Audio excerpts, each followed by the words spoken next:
जय हिंद। क्या आप जानते हैं आज के गांधी बापू गांधी जी के राष्ट्रहित संघर्ष? आइए सीधा सुने उनसे उनके राष्ट्रहित संघर्ष की गाथा राजीव भारत जी के साथ। जय हिंद। मेरी बात आज के गांधी बापू गांधी जी से हो रही है। मैं राजीव भारत उर्फ आनंदित राष्ट्रीय मिशन संयोजक। आज तारीख 12 फरवरी 2026 है और ये जो रिकॉर्डिंग है ये सोम बापू गांधी जी के आवाज के माध्यम से हमारे आपके सामने आ रही है कि आज भी 21वीं सदी में भी माँ भारती को बचाने को लेकर, इस राष्ट्र की खुशहाली को लेकर 21वीं शताब्दी में भी अहिंसा के रास्ते पे संघर्ष कर रहे व्यक्ति मौजूद हैं, जिसमें 1947 से पूर्व के महात्मा गांधी को तो पूरा विश्व जानता है, लेकिन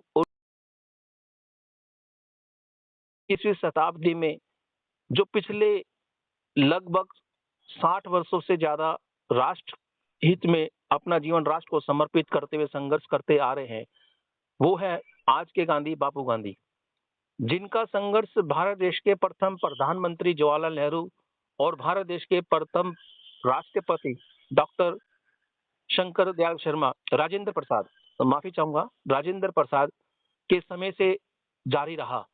और संघर्ष करते करते उनका संघर्ष सुप्रीम कोर्ट की चौखट पर भी पहुंचा, जिसमें उन्होंने सत्याग्रह किया, सुप्रीम कोर्ट को आगाह किया।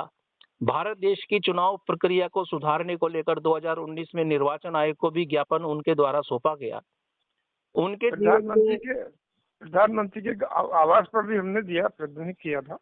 अच्छा बापूजी, अब आप बताएं कि मेरा आपका संबंध क्या है, मैं आपके जीवन में कैसे आया और आपके संघर्ष को मेरा छोटा सा सहयोग क्या रहा, मेरे आपके संपर्क में आने के बाद में किस तरह से, मतलब क्या आप अपने तरफ से बातें रखना चाहोगे, एक राष्ट्र को संदेश देना चाहोगे? देखिए, हमने तो यही महसूस किया कि एक परिवार को चलाते हुए भी आप राष्ट्र हित में कार्य कर रहे हैं, बड़े ही प्रसन्नता का विषय है। कहाँ कर पाते हैं लोग अपने परिवार का ही ध्यान नहीं देते, तो यही मेरे लिए प्रसन्नता का विषय है। और इसीलिए मैंने आपको आशीष किया, सहयोग किया जब तक भी था कि आप अच्छा काम कर रहे हैं। जो बहुत गिने चुने लोग, ये तो कोई नजर आया नहीं, बिना स्वार्थ के, सब स्वार्थ में फंसे हैं आज।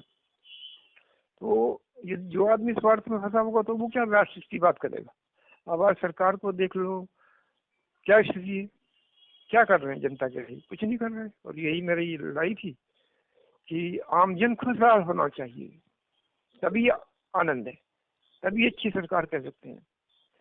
और जनता परेशान है, और सबसे बड़ी एक ही समस्या है आज देश में, मैं देख रहा हूँ। अब मैं कुछ समय हूँ, जाना तो है ही भूलोक छोड़कर, मुझे तैयारी में हूँ। तो सबसे बड़ी एक समस्या मुझे दिखाई दे रही है कि राजनीतिक आतंकवाद बड़ी तेजी से आगे बढ़ रहा है। इसको खत्म करना होगा। इसको जब तक नहीं खत्म किया जाएगा, खुशहाली नहीं आएगी। तो आपके माध्यम से मैं यही अपील करूंगा कि समाज जागे, नींद में सोया है, बिना समाज के कुछ नहीं है। समाज ही अग्रणी है। हम कौन क्या होते हैं। अब सारा जो सिस्टम चल रहा है, अंग्रेजों का सिस्टम चल रहा है, उसको खत्म करना था। वो सारी नीतियां बदलनी थी, लेकिन सरकार ने अपने स्वार्थों में, नेताओं ने अपने स्वार्थों में उन नीतियों को आज भी कायम रखा है, जो सबसे बड़ी समस्या की जड़ है। तो बहुत कुछ हो रहा है ऐसा जो समाज खुशहाल नहीं हो सकता। तो मैं यही कहूँगा, राजीव भारत मेरे बेटे जैसे हैं और वो कर रहे हैं, तो मैंने तो उन्हीं को सौंप दिया। बेटा मैं तो अब थक चुका हूँ, अब आप करते रहो, मेरा आशीष सदैव आपके साथ। बापू गांधी जी, जैसा कि आपने अपने जीवन में आप अनेक प्रधानमंत्रियों के समक्ष गए, मुख्यमंत्रियों के समक्ष गए, आप भारत देश के कई राष्ट्रपतियों के भी समक्ष गए, तो इस देश की जनता जानना चाहेगी कि आप एक तो गांधी वेशभूषा में आपने जीवन जिया और आप अपने राष्ट्र प्रेम को लेकर, राष्ट्रहित संघर्ष को लेकर, राष्ट्र चेतना को लेकर, राष्ट्र का मार्गदर्शन को लेकर आपका जो जीवन कितने प्रधानमंत्रियों से, राष्ट्रपतियों से या मुख्यमंत्रियों से आपका रूबरू होना रहा, कितने?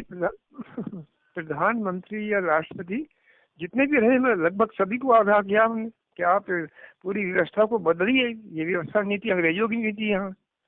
तो ऐसा कोई नहीं, चाहे वो राजीव हो, इंदिरा हो, या आपके जितने भी प्रधानमंत्री आए, चरण सिंह को भी कहा अरे किसानों का हित हो रहा, कौन ध्यान देगा। तो कहने का तात्पर्य हमारा ये है कि जितने भी प्रधानमंत्री हुए आज तक, आज भी, वो सब अपनी कुर्सी के भूखे हैं और उनको समाज से कुछ नहीं लेना देना, सब नाटक कर रहे हैं। बापू गांधी जी, आपके सामने जिस प्रकार से एक राष्ट्रीय मिशन हम सब एक की विचारधारा, राष्ट्रीय मिशन हम सब एक का जो कार्य सामने आया, तो इस कार्य को, इस विचारधारा को आप राष्ट्रहित में कितना सार्थक समझते हैं? देखिए, ये तो स्पष्ट हो रहा है आपके संदेश से कि भाई ये कितना सार्थक हो रहा है। तो सार्थक तो होता ही है, जो अच्छा करेंगे वो सार्थक ही होगा। अब उसमें क्या है, मान लीजिए वो है कि विलम्ब हो जाए, वो अलग बात है, लेकिन हमें